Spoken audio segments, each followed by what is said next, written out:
Welcome to Amra's Armchair Anecdotes. I'm Amra Pajalić, writer, teacher and storyteller. Pull up a chair and let's dive into stories about writing, life and lessons learned, sharing wisdom from my armchair to yours.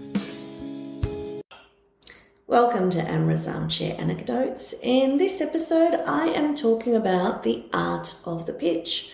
So this is something that we have to do constantly as writers, as artists, as creators. We are always pitching. So usually we're pitching a novel when we are submitting to publishers. But then there are other pitches that we need to do in terms of to media outlets to try and get freelance articles published. We also pitch our expertise in terms of trying to get workshops with writing organisations and build our credibility and our media portfolio. So today I'm going to talk about the different types of pitches and give some tips and tricks about how to do that. First, I'm going to start with pitching a novel to a publisher or to a literary agent. So when we're pitching to a publisher or a literary agent, we need to craft a query letter. We need to craft a letter that's telling them about our book, that is trying to find the best way to appeal to them and to sell our book. So I'm going to be using my query letter that I submitted for my published memoir, Things Nobody Knows But Me. And this memoir, I had an agent and my agent pitched it to publishers and it wasn't picked up and she didn't want to pursue it any further. So then I took on the job of pitching it myself and I researched the best way to do that. And this is something I had already done, obviously, in order to get my agent. So I already had some experience in that. So the first thing is you need to research. So research obviously the publisher that is best suited for you, for your novel or for your memoir or your non-fiction book, and make the case about why are they best suited. The best way to think about your book, I'm going to use the word book from now on, is to come up with an elevator pitch. So an elevator pitch is basically if you were stuck in an elevator with someone for 30 seconds and you only had that time while you're going up to those floors, how would you pitch your book? What would you tell them about it? And so I've actually pitched in person. There's some opportunities called literary speed dating, and I had the opportunity to do those. And so I had to develop pitches for my books and think about this elevator pitch and think about how to verbally, in a very crowdy and noisy room, get this pitch across. So it's about, making a connection with someone and also kind of capturing the essence of your book. So I find the best way to talk about these things is to look at an example. So I'm actually going to be using my memoir example. I will be providing show notes with some tips, and within those show notes I will actually be including my query letter and the one that was successful. So first of all, in a letter you have your address details and your website. I would encourage every writer, no matter where you are in your writing journey, to create a website. Even when you are starting out, you don't really have much. Having a website that is like your face, your digital introduction, that has your bio, has, a nice professional headshot, whatever you can afford, depending on the stage of your career. I actually spent most of my writing career taking selfies or getting my husband to take photos of me that I then used as my headshots. Sometimes I put them through filters and made them look nicer. It's only this year, a few months ago, that I paid money and I actually had my hair professionally done, I had my makeup professionally done, and I hired a professional photographer to take professional headshots of me.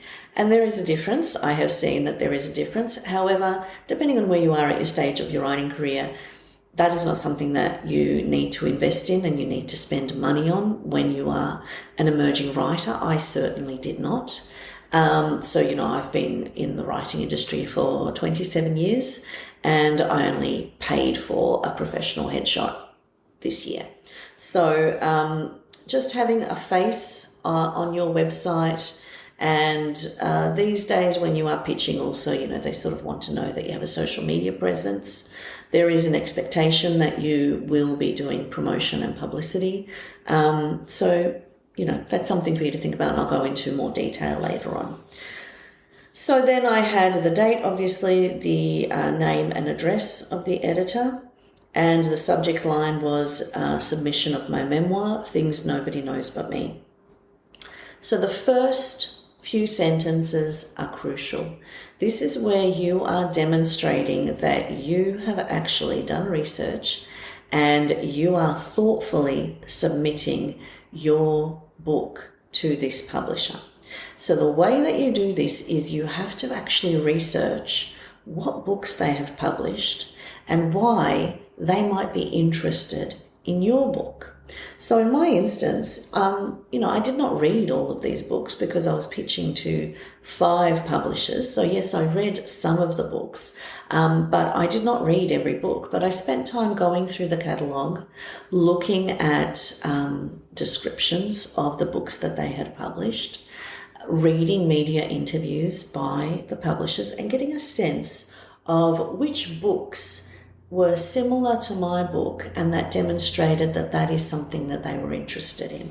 So in the instance of Transit Lounge, I had found 2 publishers. So my first sentence is, I am submitting a query for my memoir, Things Nobody Knows But Me, as you have published memoirs from Australian women writers of diverse backgrounds, such as Banana Girl by Michelle Lee, that explores her Lao background, and Playing House by Amy Choi. So it's not enough just to state the publishers that, the books that you're demonstrating, why they'd be interested. You actually have to show an insight about why. So in my instance, I said Australian women writers of diverse backgrounds, because that's something I had identified as unique to who I am as a writer, who I am as a person, and what I am trying to establish and put forward in the publishing industry. And then I, added just a little descriptor of one of those books just to really hone in on why, and that I'd done my research, that I wasn't just listing the books for the sake of listing the books. So obviously this is very short and very succinct. I think it's, it is one sentence, one long sentence, obviously with punctuation, but it is still succinct. I then went into a description of my memoir, and I think every writer finds this very hard to do. We are creating books, and these are extensions of ourselves. And it's very hard to take that step back and to then look at it in terms of the themes and look at it in terms of what it's trying to do. And so I have some tips for doing that, that I will go through. I will first share my description of the book and then I'll talk through how I actually got to this description. So this is what I then continued on. My memoir, Things Nobody Knows But Me, 69,000 words, is the story of a bond between mother and daughter and the toll that mental illness takes on an individual, a family, and a community. It is also an insight into Bosnian culture and more broadly the experience of mental illness for people who come from non-English speaking backgrounds. I was 16 when my wagging caught up with me and I ended up in the high school counsellor's office, and I finally learnt the medical label for the malady that had dogged my mother and affected my childhood. I had spent my whole life calling my mother's illness a nervous breakdown. Now I found out that my mother suffered from a mental illness called bipolar disorder. In adolescence, I became my mother's confidant and learned the extraordinary story of her life. When she was 15 years old, she visited family friends only to find herself in an arranged marriage. At 16, she was a migrant, a mother, and a mental patient. And so, this ended up being actually a bit of the blurb that was used because I had come to this catchphrase and the power of three in terms of at 16 she was a migrant, a mother, and a mental patient. So sort of distilling and capturing the heart of the story. But it was a very difficult journey to get to this. And so I am wanting to provide you with some tips so that you can shortcut this process. And I now use this to shortcut the process and to be able to do all of this much easier. Because even though now I am not submitting my novels for publication anymore, because I'm publishing them myself under my small press, I still need to be able to write blurbs. I still need to be able to distill the themes and the story in terms of, being able to do media releases and trying to get media coverage. And I still need to think about books that it is comparable to when I am doing Facebook advertising in order to try and advertise these books and get them promoted. So the way that I did this was there was a competition I wanted to enter, and they wanted a 1-page synopsis of the book. And this is something that you need to have if you are submitting traditionally. You need to have a 1-page synopsis of your book. And what this is you are just capturing the main storyline of your book, and you are including the main beats, and you also need to include the ending in order for the publisher or the agent to really get a sense of what your book is about and see if it's worthwhile reading it. Now, some agents choose not to read the synopsis. They want to read the book and get a sense of it themselves. Some absolutely want to read it. So it is subjective, and, when you go out there, you'll hear different people giving you different advice. But the one thing that you do need is a synopsis. You do need an overview of your story, depending on how long it needs to be. So I found this wonderful tool that I will also include in the show notes about how to write a 1-page synopsis.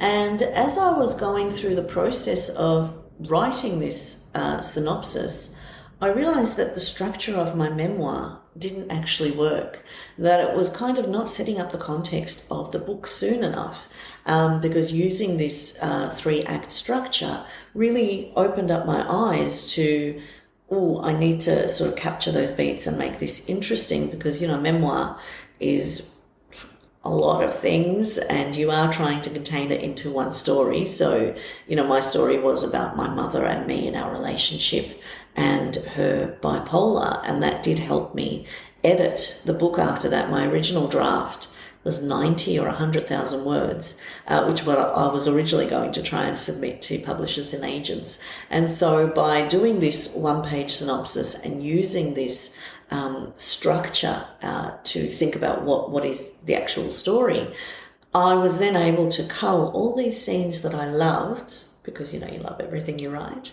I was able to cull these scenes and really see the spine of my story and see what this book was about. And so now what I do with every book that I'm writing, I usually do the brainstorming and then I start the writing process. And then usually when I'm about 20,000 words in, I actually stop and I do this 1-page synopsis. And I just check about my beats and check, is this story working? And then I know that this is, structurally that the story is okay. And also I have something that I'm going to be able to use for the blurb, for the description at the back of the book. Because once you have gotten it down to one page, and it might take a while, it did take me a while, where it started out with, 3,000 words and then culling and culling and culling. When I got it to one page, then that was easier to kind of look at and find the elements to be able to write the description of the book. And you're going to need that shortened description when you are pitching and writing the query letter. So, long process about how I got to that and what you need to be able to do. And then also, doing those power of three, using those literary strategies in terms of trying to zhuzh it up a little bit. So my query letter then goes on to Things Nobody Knows But Me is about a mother-daughter bond fractured by years of manic and depressive episodes, marked by powerful changes in mood and energy that was eventually brought under control through an accurate medical diagnosis. Memoirs such as Strange Places, a memoir of mental illness by Will Elliott, and Madness, a memoir by Kate Richards, shed a light on sufferers of mental illness from an Anglo-Celtic perspective. The story that is by and large missing from the literary landscape is that of the migrant affected by mental illness. And so I found one of the successful things that if you can do with your query letter is actually looking at the publishing industry at large, looking at that landscape and looking at the stories that are out there, and what is it that you are offering that is different? What is it that you are doing that is unique to you and that makes your story something that needs to be out there? And if you can make that argument successfully, if you do that research successfully, it will do two things. One, it will really prompt the agent or the publisher to see that you know what you're talking about. But secondly, it will really lead you deep into the themes and deep into the heart of what is this story that you're trying to tell. And then when you're looking at the media attention and the promotional aspects of it, you really know what it is that you're offering that's different out there. So for me, it was about the fact that there are so many stories now that are, being written about the different perspectives of mental illness. But we're not seeing these stories from a diverse background. We are not seeing the multicultural perspective. And that is where I come in. That is where I come in with my Bosnian background to be able to share that perspective and share that story because it is different. And then I go in and I make my case about why it is important to have this diverse perspective and what I'm offering. So it is my hope that this memoir, in addition to telling a great story, will have the potential to be used as an educational resource about parenting with a mental illness and the challenges of suffering from a mental illness within non-English speaking backgrounds. People from non-English speaking backgrounds face the highest risk of suffering a mentally related disorder. And yet these same people often don't effectively access treatment because of cultural and religious stigma. When they do access treatment, they are often misdiagnosed or not able to participate in effective treatment because of language barriers. Now, because of my mother's background, mental health is something that I have always been very interested in, and I have always collected research on and collected information on. One of the most interesting facts that I found in my little journey was that there was a study of people who were from former Yugoslavia, and that there was a very high proportion of this community that were being diagnosed as schizophrenic or bipolar. And this researcher went through the diagnosis of these people and realized that the culture and the way that we speak and the language that we use was actually influencing the diagnosis. So because the researchers were not aware of the cultural context they were misdiagnosing these people, because we have this, thing where we have a lot of, I'm going to kill you, I'm going to kill myself, like this hyperbole in our language. Even, when we're talking about a child is sleeping. So, in Western culture is they're sleeping, peacefully. There's all these lovely contexts and sayings about it. In ours, it's spava kozaklan. They're sleeping as if their throat is cut. So, even something like that, an image of a sleeping child is described in a very violent image. And so I can understand why these,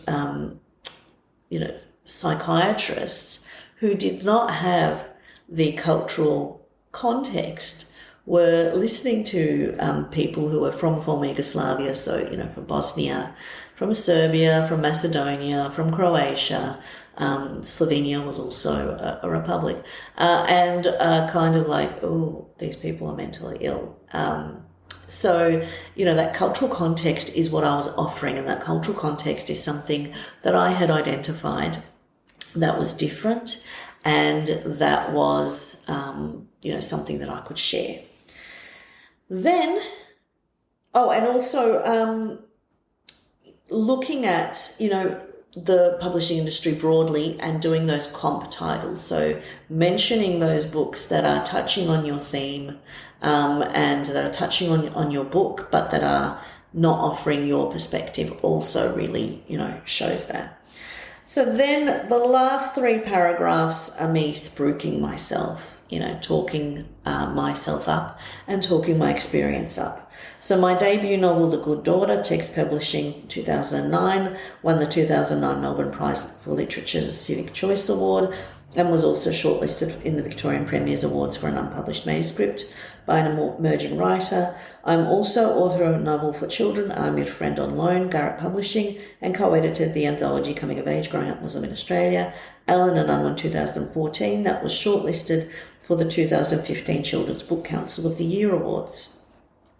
I have been funded by Creative Victoria to be mentored by Alice Pung in developing this book.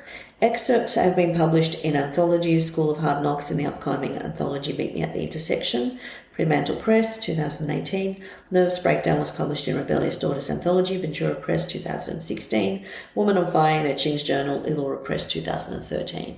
So, if you were doing the maths with me, you would have realised I was writing this book for 5 years. I was actually writing this book a lot longer than that. I was writing it my whole life in different ways and in different shapes. And my debut novel, The Good Daughter, is my first attempt at a memoir. But I was too raw and too scared to write at that time, really honestly, and delve into the truth. And so I wrote it as fiction and I kind of disguised things a little bit. I had quite a few credentials at this point in terms of the publishing industry that I could make that case. But the other thing that I had been doing and that I still do a little bit is I had been submitting standalone chapters of this memoir to journals and to anthologies to build that literary history. I mean, I did it also because I like getting published, for one. And 2, I did it because writing a book, for 5 years takes a really long time, and you need little wins along the way. You need encouragement. And so I had found this method of submitting standalone chapters as short stories and getting them published as a way of giving me that little bit of a lift, that bit of motivation. And then also that if I did want to submit to publishers, I would have a case about the fact that this book had a proven audience, with these chapters. I also was tricking myself into writing a memoir because it was so intimidating. So I was originally just writing essays, just writing standalone chapters. So the last section of my query letter, and I did fit all this in on one page. I did play around a little bit with the margins, I'm not going to lie, but I did fit it all in. This memoir is complete and ready for submission. Please find attached a one-page synopsis. Please also find attached a self-addressed postcard for a response to my query. I look forward to hearing from you. So at that point, there was still a bit of posting of things happening. These days we're kind of completely digital. And so I was posting this letter. And so because I was posting it, I thought, okay, I'll do the postcard so that, and I put on the back requesting full manuscript, requesting the first 3 chapters, or passing, so that way they could just tick it and pop it into the post box, because I was trying to make it as easy on them as possible to respond to me, because at the end of the day, you want a response. It doesn't matter. It's better to get a response than no response and sort of languish in limbo. The other thing that I did that I just see that is not included, at this point I was submitting query letters simultaneously, so I submitted them to 5 publishers at the same time, and I think I was flagging at one point that I was doing simultaneous submissions. I don't know that publishers get worked up about that anymore, because it takes them so long to respond, so you should be playing the odds like, playing slot machines or playing the lottery. Just keep, trying to submit. But there was this expectation at one point that you do not submit until you hear from one publisher, which is completely unreasonable. I think it might be worthwhile to flag that it is a simultaneous submission, just so that they know that other people are looking at it at the same time.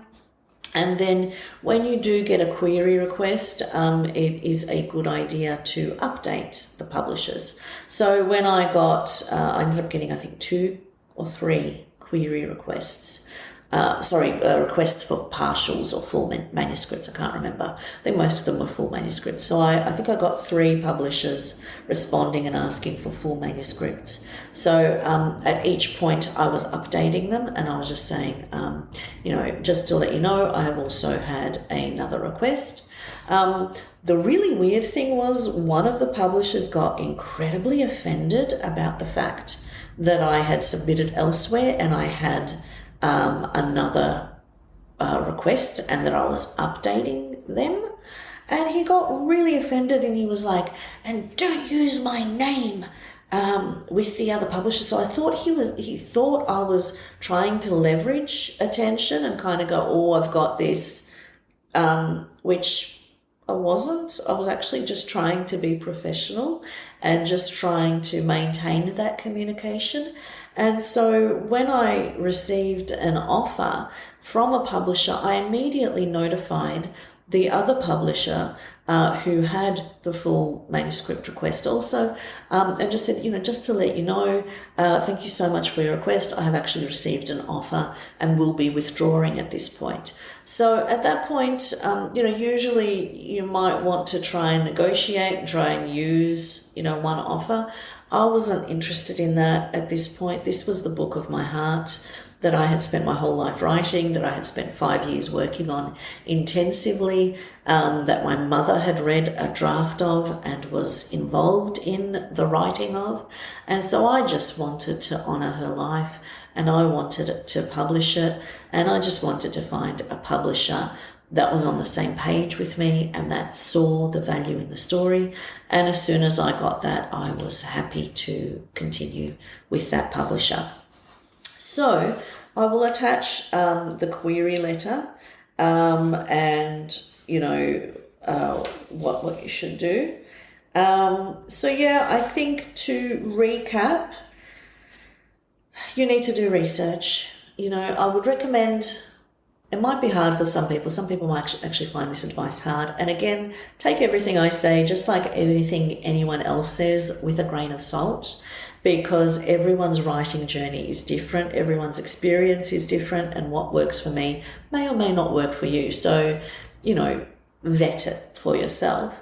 But I personally do research as I am writing. So because this book was 5 years in the making, I was reading every memoir out there that was about mental illness and I was making notes about it.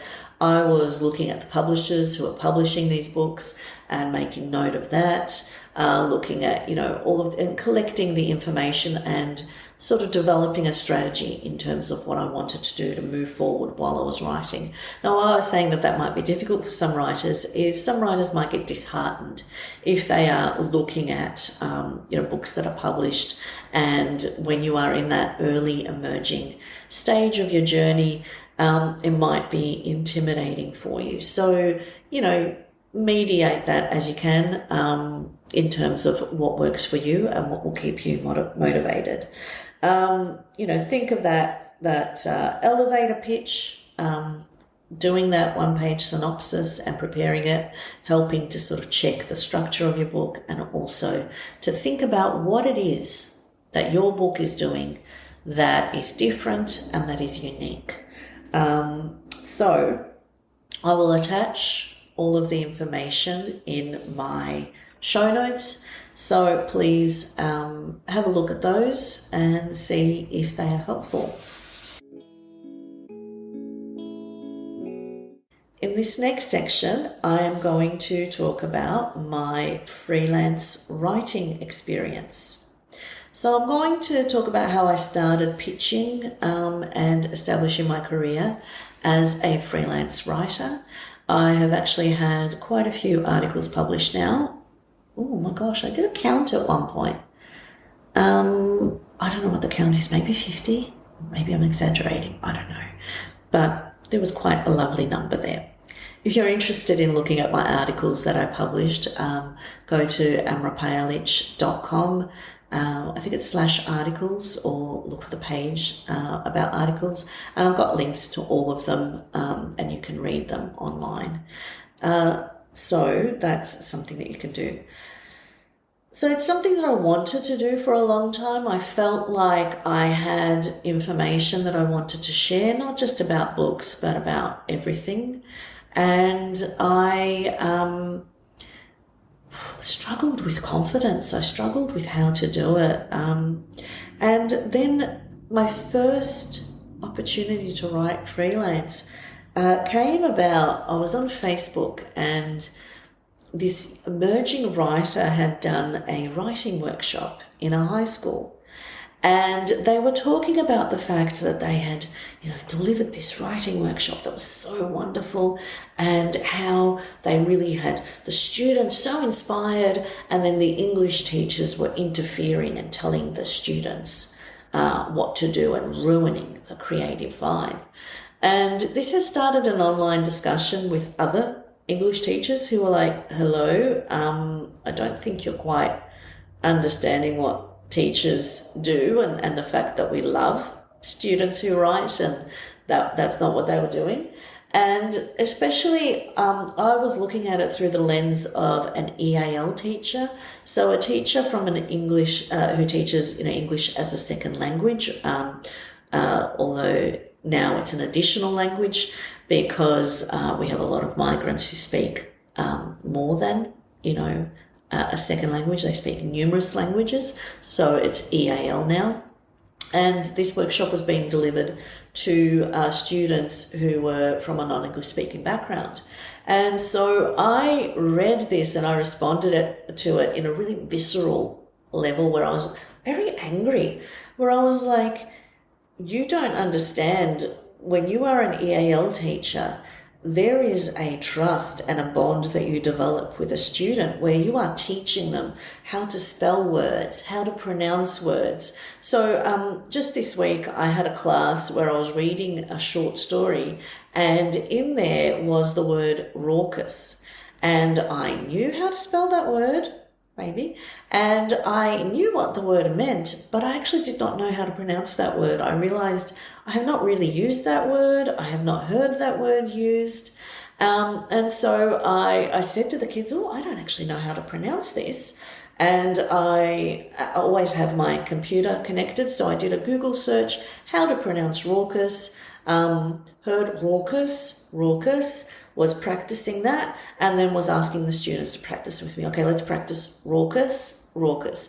And so this is something that you do as an EAL teacher. You are always exposing students to new vocabulary. You're teaching them pronunciation, teaching them how to learn new words, teaching them context and talking about context, and then also just sometimes actually telling them how to spell, where they know the word that they want to use. They know what it means, but they don't know how to spell it, and they just need that bit of support, and they ask you to spell it. And so I read this article by this emerging writer and was really upset because she was writing about, the teachers in a very denigrating way and presenting herself as a little bit of a saviour, by delivering this writing program. And I'm like, oh, sweetie, when you're a teacher, you're there every week. It's a very different thing. You're not, you are inspiring, you are coming in to inspire students, but you're not really understanding what happens in a classroom with teachers and students. And so I ended up, pitching a response and writing to the editors and saying, my perspective. I want to write a response to this. These are the reasons. This is what I want to say. And the editor was interested in that, because usually in writing, it's about putting an idea out there, putting an opinion out there, and then getting response. It's about starting a conversation. It's about, continuing that. And so I wrote a response to that article and I had it published. And that was my first freelance experience. And the first experience of, writing about something that I'm an expert in. Because at that point I'd been teaching for quite a few years. I've now been a teacher in a high school for 12 years. I don't know, I think at that point it was like 6 or 7 years or something. So it was still a good chunk of time.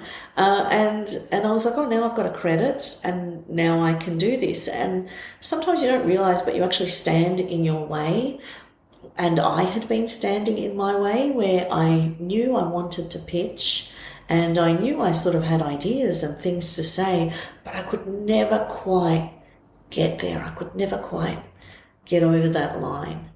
And so I started then thinking about ideas, and I would have conversations with people and I would be like, oh, that's an idea to pitch. And then I would also think about, can I interview people and can I pitch that, where I'm also showcasing other writers.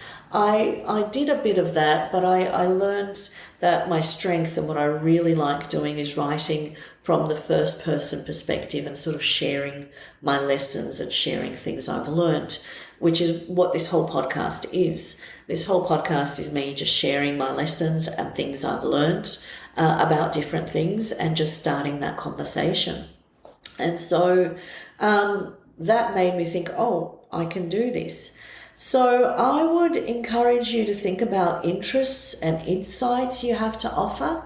So I thought about my interests and I did some brainstorming, and I was like, okay, I'm a teacher, the student-teacher relationship, multiculturalism, teaching, mental health, Western suburbs, writing. And the fascinating thing is, once you start coming up with ideas, they just keep coming. Like, my daughter is sick of this sentence now where I'm like, I think there's an article in this. Where I have a conversation with her about something and I'm like, I think there's an article in this. And she's like, oh God, can't we just have a conversation? And I'm like, no, my brain. And the other thing is, once you start pitching to editors, you develop a relationship with the editors, and they are looking for writers. They are looking for, writers to support, for stories to publish. And so I first developed a really great relationship with SBS Voices, which is not around anymore, but now there's like SBS News where they're still doing sort of similar things. And I started pitching to them articles, and my first few articles needed a bit of editorial work, I needed to kind of get that structure and figure out how to construct these opinion pieces and these first person point of view pieces. And then as I kept writing them, I got better at it. I was able to really get that structure down, and it got to the point where the editor was like, don't send me the complete article, pitch me the idea. And then I started pitching ideas, and she would change and shift it a little bit. And she's like, oh, that's interesting, but could you actually write it from this angle? And so I would then go, oh, okay, I'll think about that and I'll write it about that angle. So I remember once pitching about friendship, and and then it changed into friendship breakups and how do you deal with friendship breakups. And then the interesting thing about that article is then it was picked up and I was interviewed on the radio about it. And so it's just fascinating how when you put these things out there, you don't know what's going to come back. And that's why you just need to generate content and release it out into the world. And so, some of my articles have led to some really interesting situations. And the other thing that's really great is people reading them and people seeing something of their lives in them and writing me an email. And so I would get these beautiful emails and responses from people out of the blue who had read my article and they really connected with it. And so it's an amazing opportunity because you're doing so many things. For me, writing is figuring things out, figuring out who I am, figuring out my thoughts and ideas, my learnings, my lessons. But then it's also about building my thought leadership. This is a new word I learned, by the way. I had to actually find the definition of this because I'm like, I need to actually say the proper definition of this. So what is it that you are an expert in? And so in terms of thought leadership, I have now figured out my area of expertise and what I can pitch. So I would send emails to editors with ideas of what I want to write. I would include things that I've done before, and I would include links to previous articles that were on that theme to sort of demonstrate to them my understanding. And in the pitch, I would also recommend that you sort of include where you've been published. So I've now been published in some very high profile, so in The Age, in The Guardian, in literary journals, in SBS Voices, in ABC, as education. So I now have some, credentials to include. In the beginning, you might not have that. And so you can talk about your personal experience and why you are the person who should write this article. So, again, crafting it as an idea, why you think that this article has benefit, looking at have they written something about it, what are you responding to, can also be helpful. And then, don't take you might not hear from them. That might be the rejection where it's crickets, which has happened to me. So I would encourage you to try and pitch it to a few different places. Also in the beginning, it might be worthwhile actually writing out the article.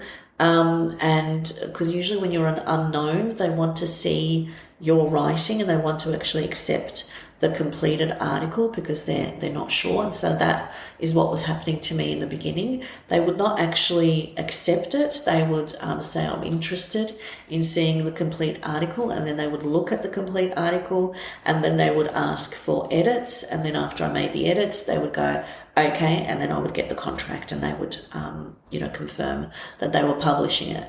Now that I've developed this skill and developed the relationships and the networks and have the publication history. I do have editors, even editors who don't know me, who are willing to accept a pitch from me, and do the contract based on that. In terms of rejection, I just sort of wanted to talk about that because I have had some interesting moments in terms of rejection. One of the most interesting ones is my regular editor that I worked with for one of the publications was on leave. And so I pitched an article to the editor that was covering their patch while they were on leave. and they accepted an article from me. And so I wrote the article and I submitted it. And I didn't hear anything for a little while. And so then I followed up and I didn't hear again about that article. And I was a bit disheartened because I thought I'd developed a relationship there for a while. And so I just left that. It kind of disappeared into the background. And then I had another idea and I pitched it, and my regular editor was back on deck and they accepted it. And then the editor that was on leave contacted me about the article that they had ghosted me about. I was like, oh yes, we just wanted to edit it a little bit and then proceed with publication. And so my theory is that my article had kind of dropped down the list and they had forgotten about it, and that they were then embarrassed. They thought too much time had passed, and or maybe they just completely forgot about it, and then when they saw that I was being published again, they were like, oh, I accepted an article from her, and then, put me back into the front of their mind. So the reason that I'm sharing that story is because always behave with professionalism and practice a bit of amnesia. If your pitch goes in limbo and nothing happens, pitch again. There might be someone else who is on deck. It might be another editor, and so that's someone new. They might be more interested in the idea that you are submitting the second time, or the third time, or the fourth time. So really, persistence is key. It is hard in the beginning when you are emerging and you are going through those crises of confidence and you're like, am I good enough? Is this really something I should be doing? But it is something that, really holds you instead. So I would also say, think about how can you rework this pitch. Instead of an op-ed where you focus on your own experiences, can you make it more of a research-based case study, or can you interview others? So even, if you're like, I really want to write this, and then you come across another publication where you're like, I can pitch this, but they don't do first-person memoir pieces. They want more of a research article. Pitch it as a research article. It's interesting, when you're a writer, the skills are translatable and you can do different things. You can try different things and figure it out. So I would really encourage you to, think about what you're an expert in, and think about what you can pitch articles on, and also connect it to the themes of your book. I wrote a bit about mental health, a bit about bipolar, and then in the byline, Amra Pajalić, author of memoir, Things Nobody Knows But Me. And I did have people buying and reading my memoir because of the byline. So this is also an opportunity to, get readers who are out there. And, it's interesting, the more that you get out there, like I have actually had editors contact me where they're like, oh, we would like you to write this, or we would like you to write that. And I'm like, of course, yes, I will. I will write that for you. Thank you, darling. You actually know my name. Ooh. So, it is about getting out there and just putting yourself out there and seeing what comes back.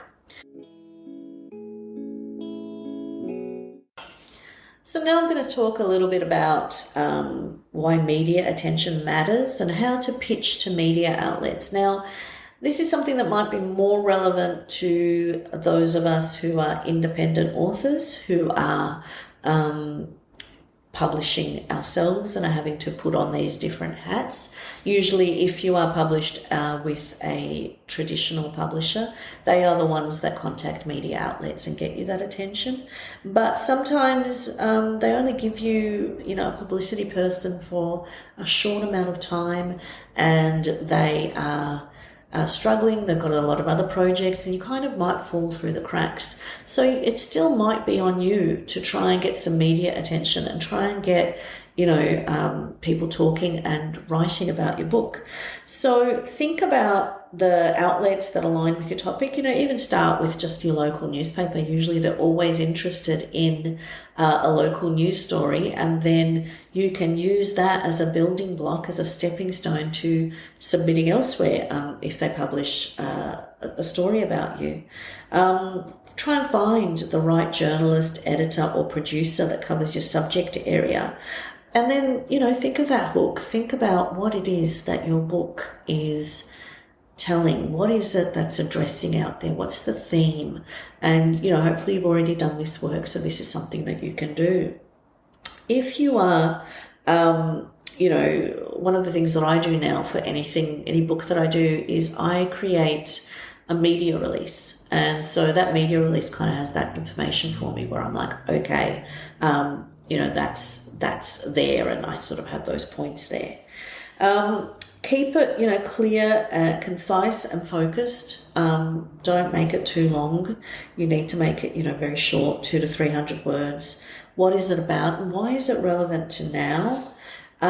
Try and tie it to a current event, a trend, or an awareness day. So, Ruth Clare, who published Enemy, which is about her father who suffered from incredible PTSD after being forced into national service and being a Vietnam vet, then pitched, an article to The Age for Anzac Day to talk about the families and that, they are the ones who are also dealing with the aftermath of a soldier in service. So, think about what things you could tie it to and offer sort of a fresh perspective. Highlight your expertise and relevance. If this is from your lived experience, if this is something you've researched, this is something you know about, these are some statistics that you know about. Offer a clear call to action. Are you pitching an article, an interview, expert opinion? Let them know you're available for follow-up questions or interviews. I've had sometimes situations, I remember I submitted an article to an outlet about how I had almost fallen for a scam. And they then contacted me and said, would you be willing to be interviewed by a journalist who's going to write about it? I said no, because I'm at the point now where I want to be paid for my writing, and being a part of that interview was not going to help me in terms of promoting my author, background in my writing. So I didn't see any value in that. But sometimes that can also happen where they can see that they can use you for something else. So, it's good to sort of do that bit of an overview. Provide supporting material. So, high quality images, the author headshot, the book cover. Include a press release. If you are traditionally published, hopefully the publisher has something like that, or you can do your own. Follow up, but, don't spam and don't follow up too many times. Only once, and only, I wait a long time before I follow up because I hate following up. And a lot of times I don't. I would also encourage you to create a media kit for your book. You can go to my website and look at any of my book pages, and at the bottom of my book pages I have a media kit, and in that media kit I have the short description, really short two-line description of my book, the medium description, the full description of my book. I have my social media handles. I have little posts, lead-in posts about the book, talking about what the themes are, what the purpose is, with myself in quotation marks, so that if a journalist was interested in that, they can just pull those quotes and use them. I have promotional images where, people can download them and use them in social media. I have that media kit also as a Word document where they can download it and, actually copy and paste it easier if they need to. So, look at preparing that background information, because then a lot of the time you can just copy and paste and you just attach those links when you are pitching to media outlets, and they've got all the information that they need, because sometimes they have very quick turnarounds where they're like, oh, we've got a spot, we want to do this quickly. Include your phone number when you are pitching to media outlets, because if they need to contact you quickly. So just providing that information, try and make it as easy as possible. So, that's something also for you to think about in terms of how to get media attention, how to get eyes on your books, how to get people talking about your books, and how to use that as a stepping stone for other things.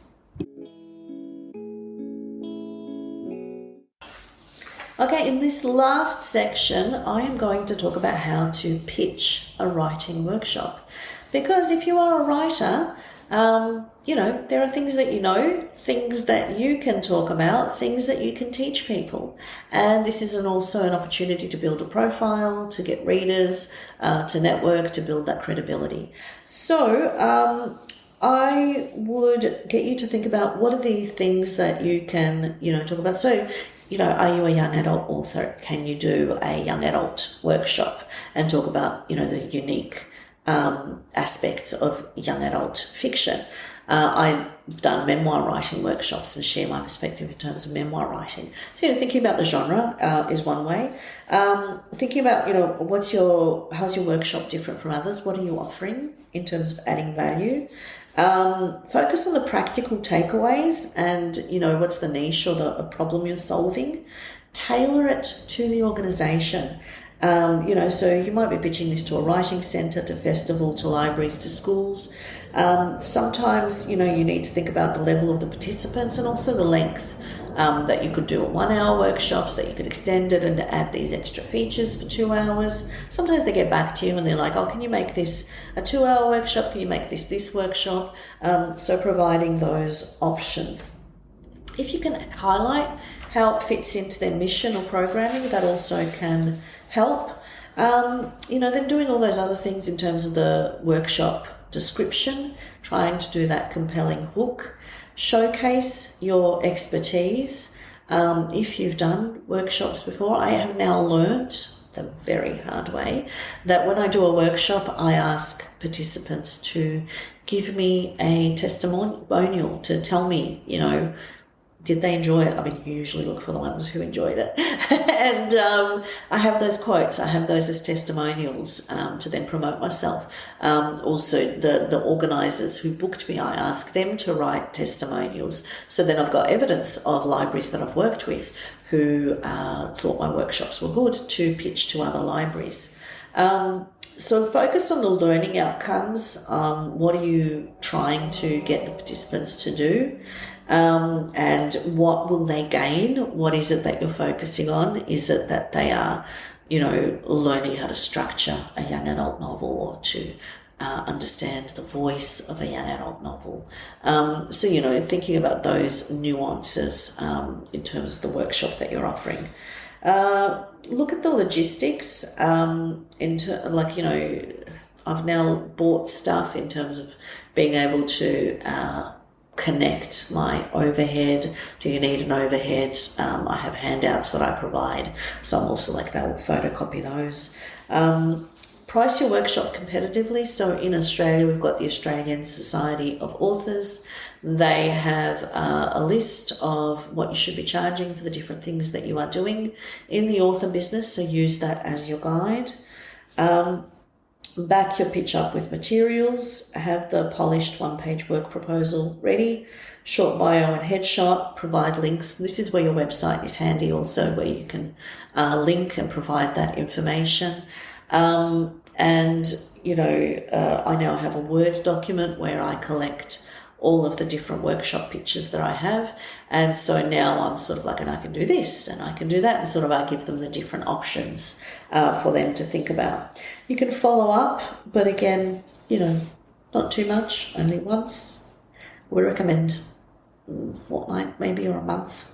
And then not again, because no response is a response. Very hard, but very true. So you need to leave it. That's another opportunity for you to build your credibility, but also your income, because as writers, as authors, as creators, we need to be entrepreneurs. We need to think about the different things that we can do, the different skills we offer, the different ways we can make money, and we need to hustle. And this is one way to do it.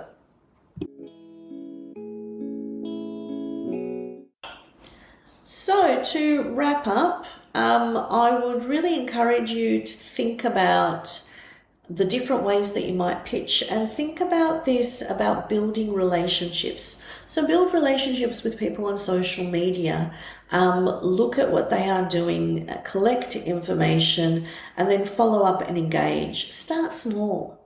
Pitch to your local newspapers. Look at niche blogs or niche podcasts that you can pitch to. Use your personal story. Focus on who you are as a person, because that's what makes a pitch stand out. If it's too generic, it kind of reads like everything else. But if you focus on that authentic, personal story, that is what will get people, and that's what will get that attention. And I would really encourage you to create a media kit. So as I said, I have a media kit for every single book, in order to promote that, trying to get that media attention. But I also have a press kit on my website for myself. It has covers of my books, my headshots that can be downloaded. It has my bio. It's got all the places where I've been featured and have been put in. And then it's also got suggested questions and the different topics and themes that I can talk about. So that way, sometimes, when you're pitching and they're like, oh, you're making it easier for them to put you on and to do your story, because they don't have to do all the research and coming up with questions. You're actually shortcutting a bit of that. So those are some things to think about. So, just having also that website, having a public face on the internet, I would really encourage. When we are writers, when we are creators, pitching is something that we do. Even when you're having a conversation with someone and you're talking about your book, try and practice that pitch and practice what it's about, so you can do that shortcut, because also you don't know you don't know what conversation will lead to where, who knows who or what could happen. So it's good to practice. It's something that you can learn. Practice really does make perfect. It is difficult in the beginning, but the more that you do it, the more it becomes like, second nature. I am at the point now where I can pitch all sorts of things. I am not perturbed if I don't get a response. I am a bit Teflon and just kind of keep going. And also, it's just so interesting how success begets success. So as soon as you book, one workshop or one, interview opportunity, then you use that as a stepping stone to build another one. Don't forget to visit my website, look at the episode show notes and the handouts that I've got to help you. So I've got my query letter, I've got how to do the one-page synopsis, and I've got some general advice about pitching. I would love to hear from any listeners about your pitching experiences or questions. So go to my website, amrapajalić.com/podcast. So AMRAPAJALIC.com/podcast. That's where you can find all the show notes and the transcripts, and you can also connect with me and leave comments. So in my next episode, I'm going to talk about teachers who write, how to be a teacher who writes and benefits from it. And again, an area of expertise that I have. I hope you've enjoyed this episode and found it helpful. So get out there, pitch, and you will see success. Thank you for tuning in to Amra's Armchair Anecdotes.